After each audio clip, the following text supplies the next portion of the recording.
Hola amigas y amigos, bienvenidos a un nuevo capítulo de La Cajonera. Primero que todo, agradecer a nuestro auspiciador Garrido Autos y a nuestro nuevo auspiciador Sanguchería Vikingos.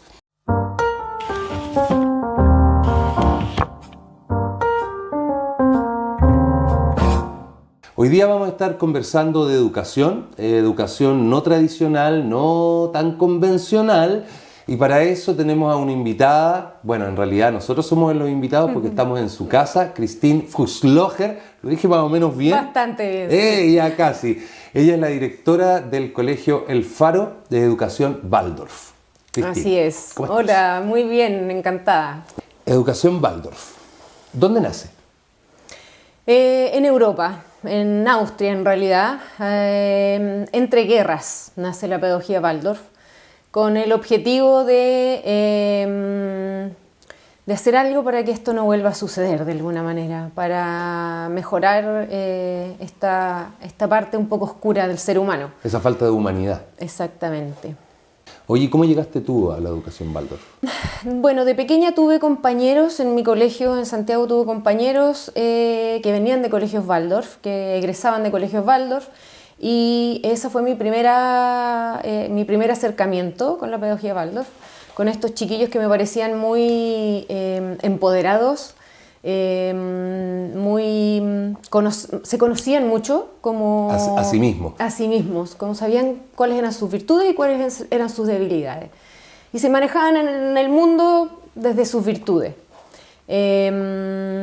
Luego, siendo educadora de párvulos, tuve que regularizar un título para tener algo en esa área, en el área de la educación parvularia.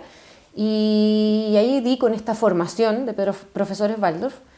Y me entusiasmó mucho la malla, esta nueva visión de la educación.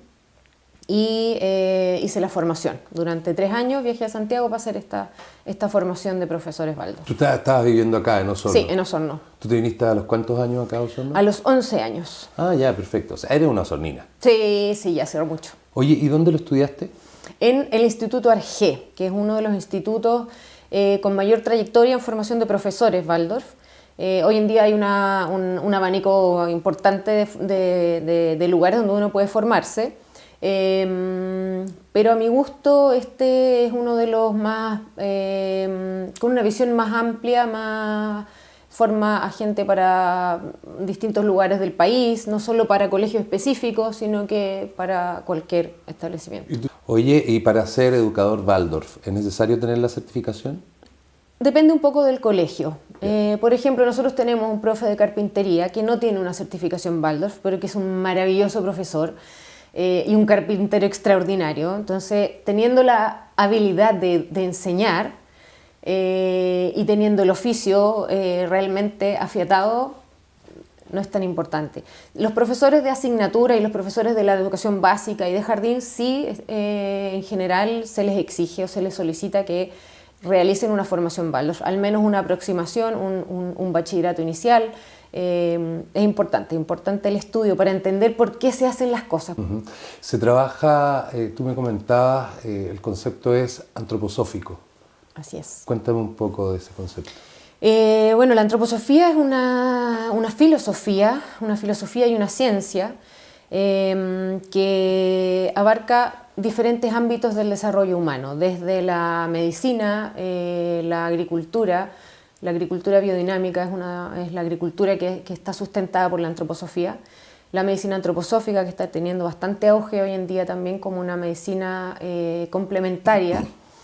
Hay arquitectura antroposófica y la educación Waldorf que se basa en esta filosofía. Todos ellos con un objetivo y una visión del ser humano muy parecida, muy similar, pero desde las distintas áreas. Uh-huh. Aquí donde estamos, en este lugar, en esta sala que es tan acogedora, que me llama la atención, además tan linda, tan ornamentada, no sé, tan amable también. ¿Qué es lo que es? Este es el espacio de jardín infantil, es una de las salas de jardín infantil que justamente busca ser un poco la continuidad de un hogar. Tú sales de tu casa como pequeño, como niño, guagüita, y llegas a una escuela donde no siempre está este calor de hogar. Es un poco violento. Buscamos, sí, a veces es un poco violento, o frío, o por lo menos frío. Además, bueno, perdona, bajo las condiciones también de los establecimientos educacionales que tenemos hoy en día es bastante frío, no solo desde lo emocional, sino que frío porque no hay falta de temperatura. Sí, exactamente, frío de todas las temperaturas, la temperatura interior y la temperatura exterior. El calor físico también es muy importante en esta primera infancia, el calor real así de la estufita. Es muy importante. El niño necesita el calor para formarse, está formando todos sus órganos y todo lo que se forma necesita calor. O sea, la semillita necesita calorcito, la masa necesita calorcito para generar su forma. Ajá. Cristín, ¿cómo es la educación Waldorf en sí? Cuando un niño llega, ¿puede llegar desde qué edad? En nuestra escuela desde los 2 años. Al nivel inicial, que es el jardín infantil. Yeah. Hay colegios que tienen un grupo maternal, que son más pequeñitos, hay otros que comienzan en la básica, eso depende de cada establecimiento. En jardín infantil es muy distinto que en la básica, vamos a partir por esa parte que en realidad es como muy distinto también a las escuelas tradicionales. En los jardines Waldorf no se busca introducirle contenido al niño, como si fuera un papel en blanco que hay que escribir todo como que el adulto sabe lo que ese niño tiene que saber. Se considera que el niño tiene las aptitudes necesarias para aprender todo lo que necesita por sí mismo y va a buscar las experiencias que necesita para autoeducarse. En lo motor, en lo intelectual, en todos los aspectos. Lo único importante es tener un ambiente rico y adultos dignos de imitar. ¿Por qué? Porque el niño imita. Claro. Todo lo imita hasta los 7, 8, 9 años. El niño es una máquina imitadora. Y imita no solo las cosas como externas, lo que tú estás haciendo, sino que también un poco la forma de resolver, la forma de enfrentar dificultades, que es un poco más, ya algo más anímico. Ajá. Entonces hay que literalmente ser una buena persona, porque ellos van a aprender de ti de todo, desde cómo consuelas a otro, cómo resuelves una dificultad con otro adulto, en fin. Entonces no hay un currículum que te diga esto tienen que saber todos los niños hasta a fin de tal año edad, claro. y en tal edad.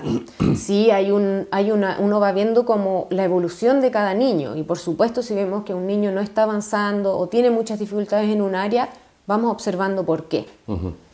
La pedagogía Waldorf es bastante terapéutica, entonces a veces, en la mayoría de los casos, solo se necesita un buen ambiente, un ambiente rico, un ambiente calentito, un ambiente amoroso, con adultos presentes, para que estas cositas se vayan equilibrando. Cuando hay retrasos en algún ámbito, generalmente solo se necesita tiempo y un buen ambiente.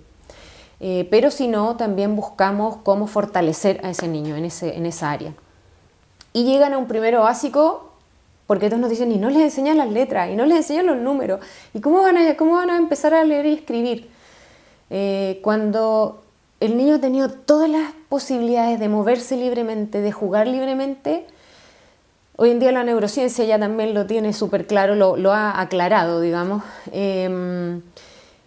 Ese niño, cuando llegue al punto de un aprendizaje más intelectual, va a tener todo el camino andado para que ese aprendizaje se vaya por un tubo. Ajá. En general los niños este año tuvimos varios egresados de jardín que pasaron a primero básico y el proceso lectoescritor se da de manera muy fluida, no solo ese, pero estamos hablando de este ejemplo, a pesar de que nunca vieron una letra. Pero sí hay un trabajo intencionado del idioma, de la palabra, del lenguaje en el fondo, el lenguaje verbal. ¿Y qué pasa si ese niño sí tiene la inquietud de las letras, sí tiene la inquietud de escribir o de leer porque a lo mejor en su casa tiene un papá que es escritor? no hay ningún problema. O sea, él solito va a jugar, va a preguntar, va a pedir, va a decir que le presten quizás un libro para copiar letras. ¿Y esos estímulos ustedes los dan en ese sentido, por supuesto, los encaminan? Si el niño lo pide, sí, de todas maneras. ¿Qué hay en relación a que muchas veces se habla de esta libertad, quizás bajo tu criterio mal entendida, y uno dice, no, es que el Waldorf es muy hippie? Sí, es uno de los mitos. De hecho, queremos hacer unos videos que sean como derribando mitos de la pedagogía Waldorf. Bueno, ya sabes ahí, Rubén, hay un pituto entonces para hacer los videos. Sí, porque efectivamente existen muchos mitos. Uno de ellos es que es muy hippie y muy libre, y eso está bastante alejado de la realidad, porque el concepto de libertad es un poco distinto. No es, la libertad que nosotros concebimos es que cada individuo, cada niño, joven, adolescente, tenga la posibilidad de desarrollarse según lo que él vino a entregar a este mundo, según sus virtudes, según dónde es bueno, dónde disfruta, dónde aporta.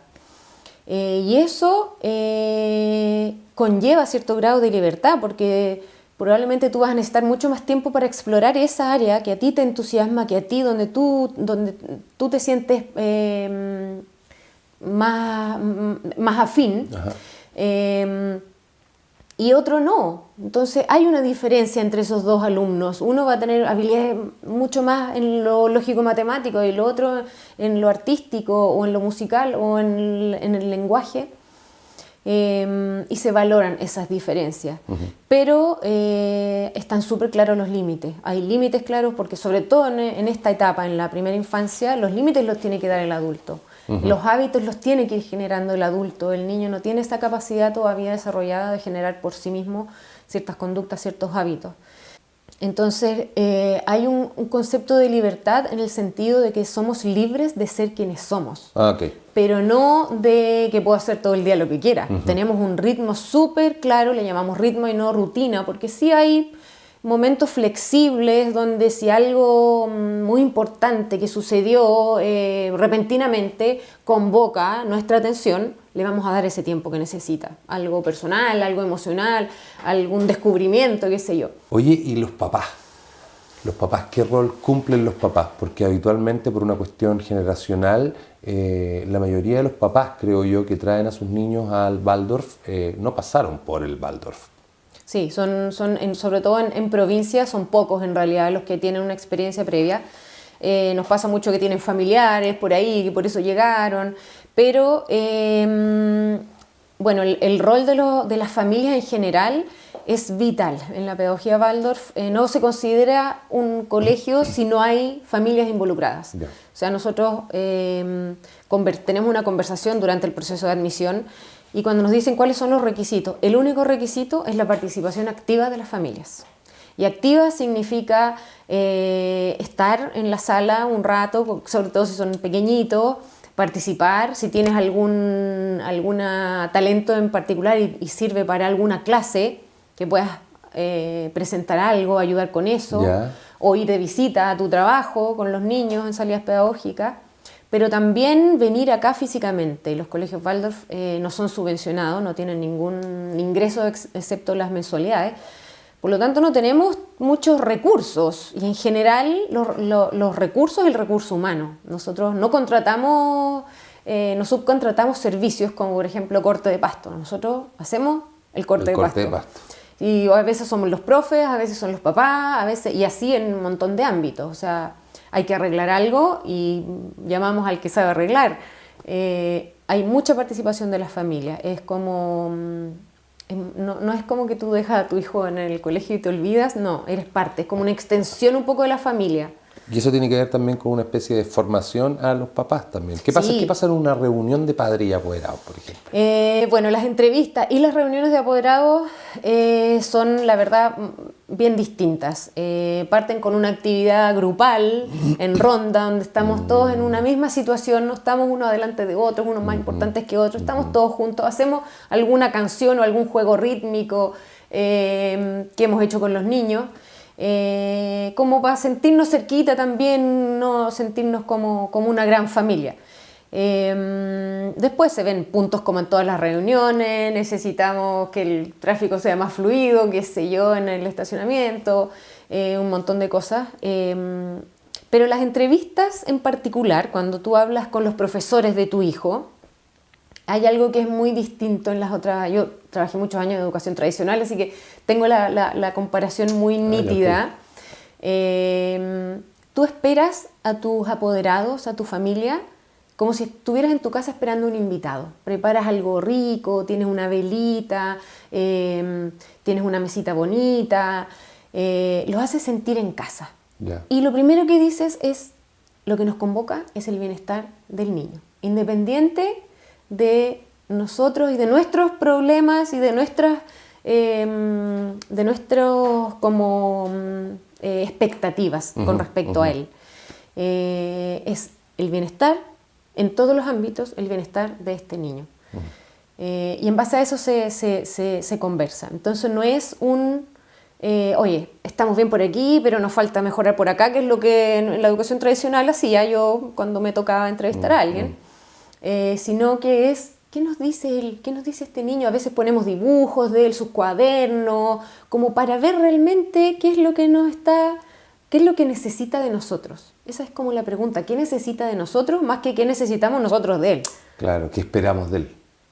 Oye, la diferencia entre Waldorf y Montessori.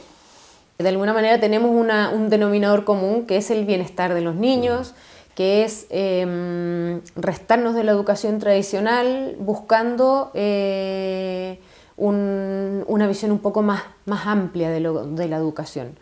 Una educación no tan estandarizada, no tan exitista, que lo académico no sea lo único importante. Creo que ese es el mayor objetivo común. Y otra cosa que me parece que lo he visto más en la experiencia, que los niños van felices al colegio. En la educación Waldorf, en la educación Montessori, hay un disfrute, que es el disfrute natural que tenemos todos. A todos nos gusta aprender, todos amamos aprender. Lo que pasa es que cuando te empiezan a comparar y te empiezan a decir, tú no eres tan bueno aquí, y no lograste esto en cierto tiempo. Empiezas a no mostrar todo lo que hay en ti por temor o porque no te sientes suficiente, o etc.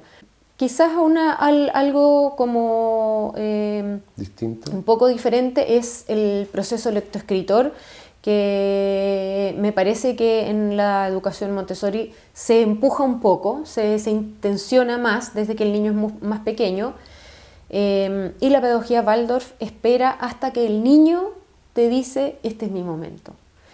Ahora, ¿qué pasa si los papás quieren complementar o fomentar otras cosas desde la casa? ¿Eso para usted está bien? ¿Puede ser? ¿Está mal? Porque puede ser que a lo mejor el niño acá, por inquietud, ¿cierto?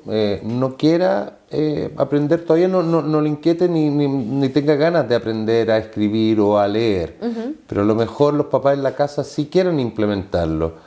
¿Estarían pasando a llevar la educación Waldorf en ese sentido? Porque sí estarían guiándolo, estarían generando ese empuje del que tú hablas. Lo único que tratamos de hacer, y por eso tenemos habitualmente hartas reuniones, hartas entrevistas, formación para los apoderados también o la familia extendida, es educarlos, es explicarles por qué nosotros no lo sugerimos, pero si es algo importante para ellos y lo quieren hacer, tampoco vamos a ir y decirles que no. O sea, puede ser complementario también. Sí.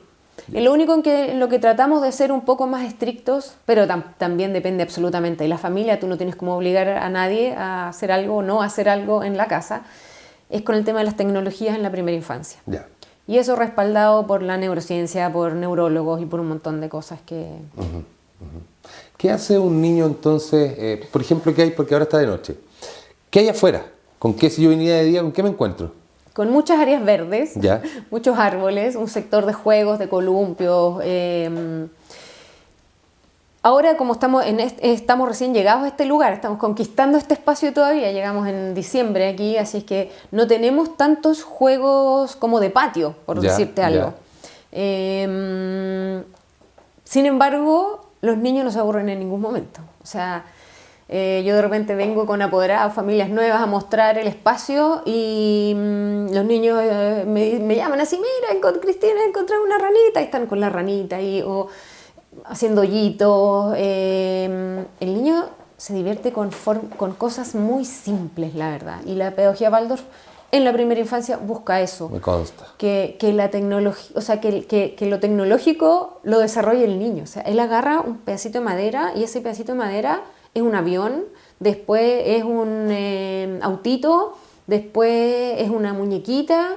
O sea, la creatividad está absolutamente dentro de él o de ella. Hay mucho espacio para estar afuera. Nosotros en todas las condiciones climáticas, si vieron ahí, hay unos enteritos, botitas. Los niños salen todos los días, al menos un rato, cuando el clima está más propicio, bastante tiempo, sobre todo jardín infantil, pasan mucho tiempo afuera. Porque el niño está en una etapa exploratoria y sensorial y necesita este contacto con todo lo que le alimente sus sentidos. Los de básica también tienen 2 recreos donde están afuera en general, a veces haciendo trabajo comunitario, a veces jugando libremente, a veces en una actividad más dirigida, pero tienen harto espacio de estar en contacto con la naturaleza. Tenemos una laguna con peces, vamos a tener un gallinero, huertos. Mucha gente cree que la pedagogía Waldorf es como una escuela artística o para niños con afinidades artísticas, y no es así. De los colegios Waldorf egresan,